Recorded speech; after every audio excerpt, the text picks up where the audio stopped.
I want to address a few things. I can't address them all. I can't address every portion of the situations I'm going to reference because there's so many details. And in all honesty, I don't think I should, because we need to research for ourselves. And I'll get to that. But if you want to know more about my views and things I have discovered, I'm happy to share those things. I'm happy to share facts that will substantiate my points of view on things. But right now, I want to speak because I have been afraid to speak. And any of you that know me well know that that's pretty surprising, because I love to talk. And I'm fairly fearless and bold. But I value peace so much, and I value my relationships so much, that throughout my life I have held back on things that sometimes may need to be said, and I've tried not to make waves.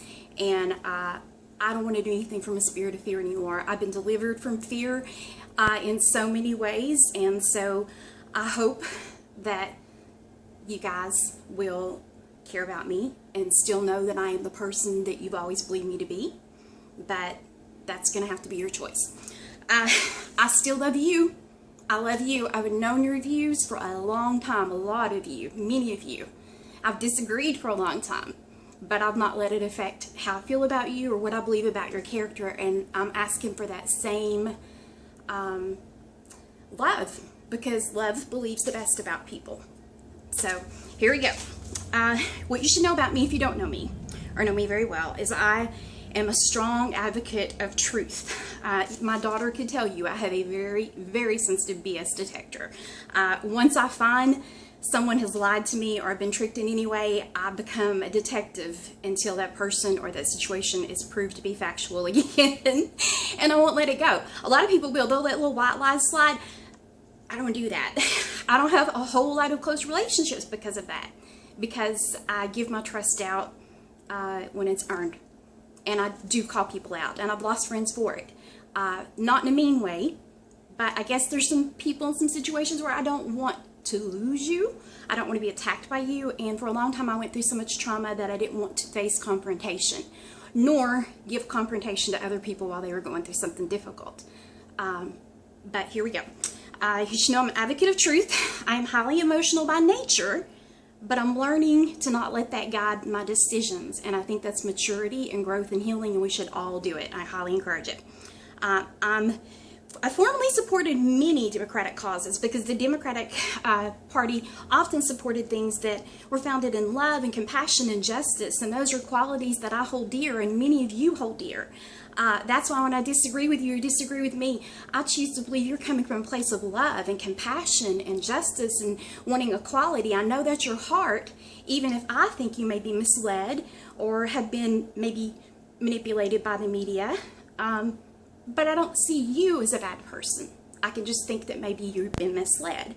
At worst, think that of me. Think that of me and prove me wrong. That's fine. But do it with love. I would appreciate you doing it with love. And do it for your friends and family. Stop being divided by the media, by political parties, both sides, not calling out one. You should also know I don't consider myself a Democrat or a Republican. I consider myself to be independent. So I'm not vying for one side. I am seeing a lot more of what I agree with on one side than on the other, but I've not picked a party. I have not picked a party because I don't support any one person or any one party. I support truth, and I think I'm not the only one. So let me know if you're the same way. But we should not let any more division come in our lives with our families, our friends, and our relationships. We preach tolerance. We speak of it. We say we're a people of tolerance. Then tolerate some differences. Don't attack the character of someone who is seeing things differently than you are. And choose to believe that their heart is as pure as your heart is. Don't you know that if you disagree strongly with them, that they also disagree strongly with you? So they could choose to think badly of you, but if they're not, then that's good, and you need to follow suit. Don't believe badly of someone you love because they may have a different perspective than you do. I think we all are wanting the same things. I think we want equality. I think we all want justice. I think we want fairness. I think we all care about victims. The second thing you should know about me, if you don't already know, because I've been pretty open about this, is I am a survivor of domestic violence, sexual assault, sexual harassment many times, and several rapes. I care about victims. I care about survivors. I don't see myself as a victim anymore. I see myself as a survivor, thank the Lord. But I care deeply. I've spoken in a few places about my experience as a survivor of some of these things, and I hope to continue to be able to do that to help people heal. And I see people, not just women, because men get abused too. They do. This is not a gender issue. This is not a political party issue. This is a humankind issue. I'm about to cry. Let's not be divided anymore. Let's love each other and quit putting a label and having an us and them mentality. That's not what's needed. We need healing. We need love. Whatever your religious background, whatever your political leaning, whatever your gender, choose to believe the best and work toward reconciliation, even if you don't agree. Wouldn't it be nice for the holidays to be united this year? You know, people not to be avoiding Thanksgiving because they don't want to talk to someone about some political issue. I mean, that would really be great. Wouldn't it be good to have people in your life again that could support you even if they disagree? I think that would be amazing. So anyway, because I am a survivor of sexual abuse, I deeply know pain. I deeply care for those who have been hurt. But I have to say, as a survivor who cares deeply about victims and survivors of abuse, every person who's been abused or even claims abuse deserves to be heard. They deserve to be heard and taken seriously. They deserve to have their case investigated if they so choose and feel safe in doing so, and that's the way they want to try to move forward and heal. But every accusation does not deserve to be believed. Believing something should have the precondition of having proof. You should have proof. There should be evidence. That doesn't just protect people that you think could be abusers. That protects the victim as well. You may think if you've been victimized that you could never be in a situation where you're wrongly accused. It's not true. It's not true. Sometimes the very abuser will flip it on you. If the abuser can, if anyone can say something happened and not have the burden of proof, then it's a free-for-all. It's anarchy. There's nothing, and it can be used. And if an abuser is going to abuse you by being physically or sexually abusive, do you not think that they would use an accusation? You could have it happen to you too. Any one of us could have it happen to us. And for the record, if it happened to me, I hate it when people even think wrong about me. I hate it. It hurts, and I want to come out fighting and defending myself. If I was given a wrong accusation, you better believe I'd be irate and angry. I would try to not be emotional, but how could you not? How could you not? Have some compassion. And here's the question. This is what I'm going to title the video. Here's the question I think we all need to be asking. In every situation, politically, emotionally, whatever, here is the question. Ask yourself, if you care about truth and righteousness and justice, ask yourself in every situation, in every news story, in every relationship problem, what if I'm wrong? Because if you've ever been convinced that you're right, just convinced, and argued your point, and then found out you were way off because you might not have had accurate information. Have you had a situation even in high school or college where a friend says, well, so-and-so told me da-da-da-da-da, said this about you, and you could get riled up, oh, I can't believe they said that, oh, and you hate that person. And then you find out later it was really the messenger who was starting the trouble. It was really that they had an agenda and nothing even happened, and maybe you lost a friendship or caused some trouble, or maybe you even got vengeance on them for this supposed bad thing they did or said, only to find out you were wrong. Okay, that can happen politically. That can happen in accusations. That can happen in relationships. Ask yourself, what if I'm wrong? We have to put our emotions aside long enough to look for facts and look at every possible angle. If you value truth, don't just get your news from one source or your favorite sources. Look at the other side. I deliberately read articles that I'm pretty sure I'm going to disagree with, just in case. Because what if I'm wrong? What if I'm wrong? And if you value truth, you're going to be willing to ask that question. And so I'm calling for humility. We need a sense of humility. And I'm calling for love, genuine love for other people that believes the best of them, even if they're not just like you. So that's what I think we need. Let's speak the truth in love. Let's let love be paramount. But I'm going to find what else I wanted to say because I'm afraid I'll forget something important. We don't need to cooperate with the divisiveness anymore. I have people right now who are questioning my character. Some who've known me for many years and never questioned it before. I'm far from perfect, but you all know me. I'm real. Good, bad, and ugly. I'm real. Good, bad, and crazy. I'm real. Don't question people you love. Don't change your mind about them. Question them, sure. Don't change your mind about them because they see things differently than you. Okay, so the next thing I was going to say is that I can make this very personal because I've went through it personally, but legally it's not personal. Even as a survivor, I strive to make sure that we uphold innocent until proven guilty. If we throw that away, what do we have?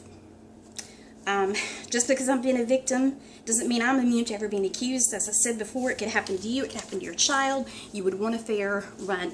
You would want a fair trial. Even if the trial isn't in public opinion, you would want there to be fairness.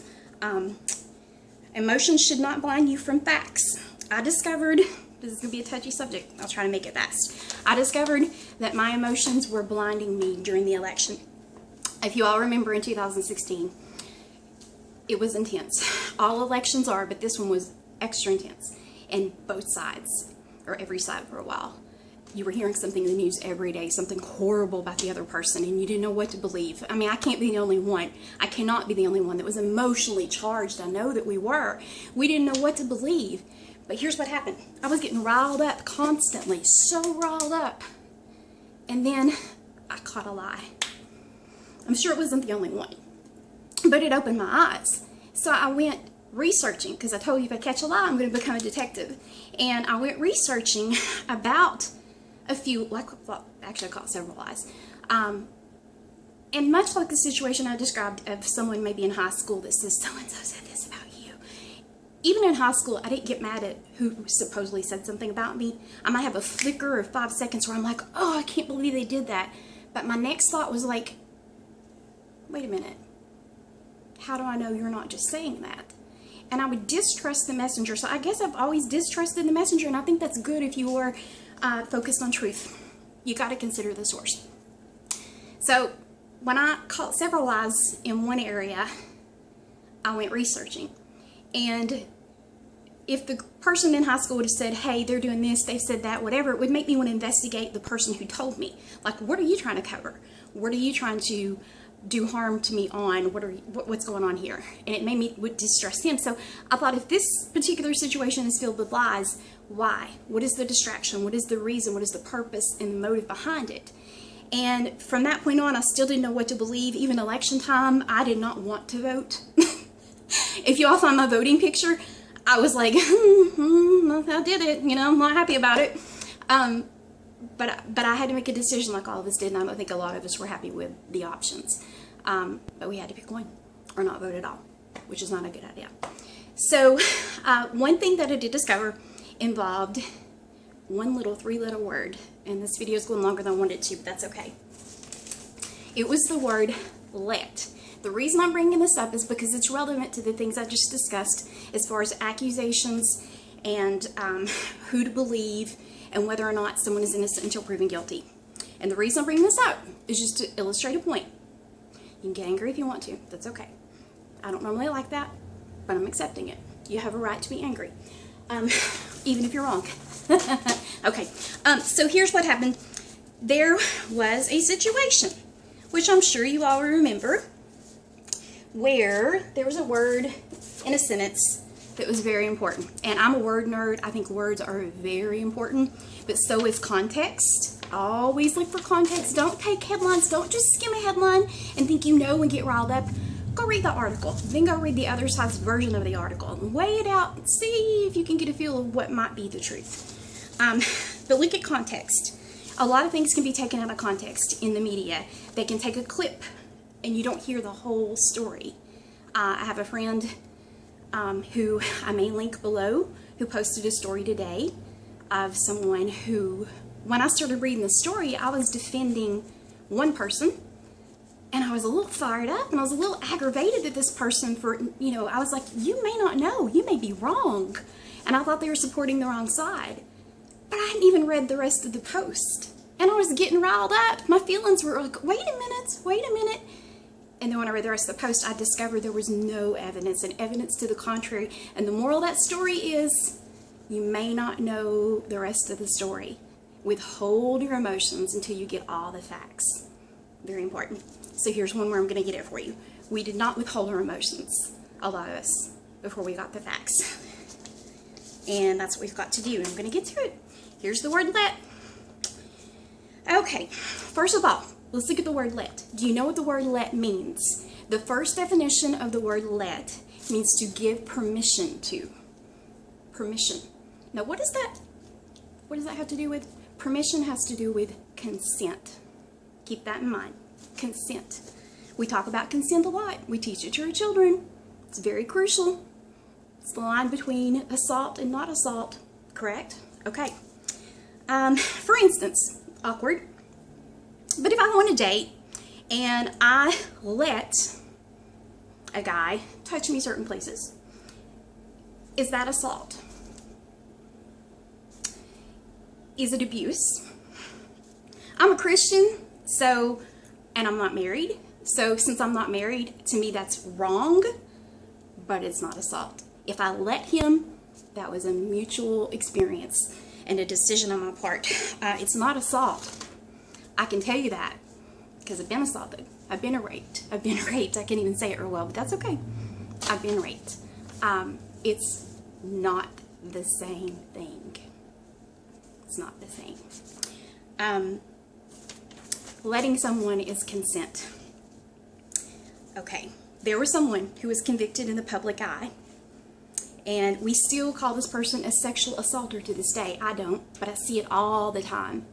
And it makes me angry because that judgment of that person reflects on the people who might even support them or not hate them. And here's what happened. You probably know where I'm going with it. I hate this sentence, or this group of sentences, but I'm going to read them, except for the end. Here are the sentences, and I could link the video if need be.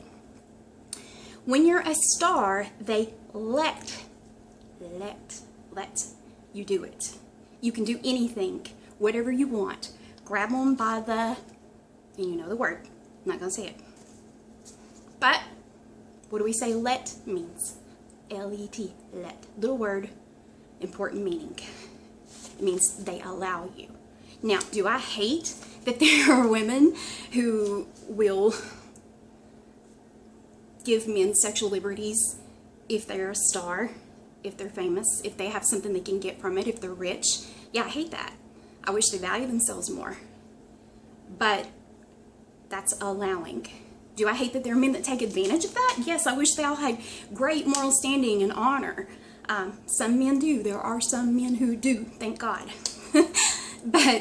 But the truth is, that's two people making a mutual decision. Not everyone holds my Christian values of purity. Not everyone who even calls himself as a Christian even values purity. And that's true. Stepping on your toes, but it's true. So I can't say anything about what two consenting adults do, because that's that word let. It's consent. That's not the only thing I found to be fabricated or misleading in this scenario. I found a lot more things that were just wrong and manipulated, and it opened my eyes. And I'm not saying I 100% support anyone. I don't 100% support anyone. I can't even 100% trust myself. Did you know that? You can't either. You think you can, but you don't know yourself under every single circumstance. You don't know yourself in trauma. You don't know yourself in a national disaster or a natural disaster. You don't know what you're capable of in desperate times. So I don't give my trust freely or my support, but I do watch for truth. So you've got to keep that in mind. Now, if you want to know more things I discovered, I can make more videos. I can link you things. That's fine. If you want me to defend my opinions, I can do that. I may not have a lot of time to do it with everyone, but I can try. But what I want to say, if I can find my last page to remember, is that I had to write it down or I'd forget. God himself made us with free will, whether you like it or not. And because of that, there is evil in the world. If we didn't want evil, we have to not choose evil. But that's each person's prerogative. Otherwise, we'd be robots, and we'd have no choice of whether or not to do good or evil, and we would not be able to choose. We'll choose God and choose right. Because people reject right and they reject God and they choose evil, then there's a lot of hurt and bad in the world. And I've suffered a lot of that hurt and bad because of other people's choices, but I have probably hurt other people more than I realized too. Not on purpose. So keep that in mind. Don't mean to get teary-eyed, but it's okay, I guess. Like I said, you can have feelings, you can have emotions, strong ones, you can deeply, deeply care, be compassionate, and I love that about you guys. But if I'm being logical and looking for truth and considering options, don't think that means I'm without a heart. I deeply, deeply care, and you know that, I think, the ones that know me. It means that I know that I have to put the feelings aside to look at the facts. But what I'm calling for is that we all look for truth, look at other sources, research for yourself, look at facts unemotionally as much as possible, and then practice true love and tolerance, which means not attacking the character of anyone who sees things differently from you. And here's what I'm asking. Who will commit with me? Who'll make a promise and a commitment as best as you can to believe the best about your fellow Americans, to believe the best about your family, to believe the best about your best friends, and not turn on them or let them go or attack them because they see something differently than you do. Please, please consider and ask yourself over and over again, what if I'm wrong? Then respond to them. Then talk to them. Because you may say and do things you regret and find out later you were wrong. And you don't want to burn bridges. You don't want to hurt people. I truly believe we all have a heart and we all want the same things. There are some people that are evil, sure, but I don't think it's people on my friend list. And I know it's not me. So you're welcome to share this if you want to. Let me know if you want more information of some things I found out. I love y'all. I may not be good at it sometimes, but I love y'all, and I want you to love me too. I won't lie. But if you change your mind about me because of those things, that's your free will and your choice. And we support choice, right? So, well, I didn't mean that the way you might think I do, but I do support free will, as does God.